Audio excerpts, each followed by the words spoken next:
भरपूर दिवसापासून मला हे पार्सल बोलवायचं होतं, पण याची प्राईस जरा जास्त होती, तर मी बोलवलंच नव्हतं. पण आता त्याची प्राईस उतरलेली, तर मी बोलवलेलं, तर आलं पण आपलं पार्सल.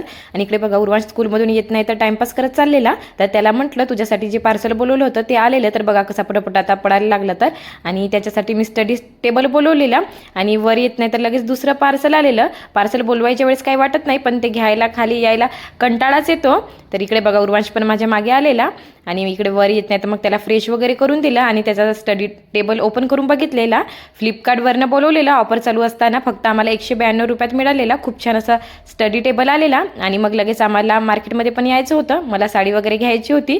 तर इकडे आलेलो, तर ही साडी मला आवडली, पण अशा टाईपची साडी माझ्याकडे होती तर ती काही घेतले नाही. मग 2 ड्रेस घेतलेले ते आणि घरी आलो. इकडे येत नाही तर मग उर्वांशला भूक पण लागलेली, मग त्याला जेवण वगैरे चारलेलं. त्याची दीदी येत नाही तर मग आम्ही लगेच जे पार्सल आपलं आलं होतं ते लावून बघितलं, तर मी त्यामध्ये प्लास्टिकची अलमारी बोलवली, खूप छान आलेली. चला भेटूया उद्या.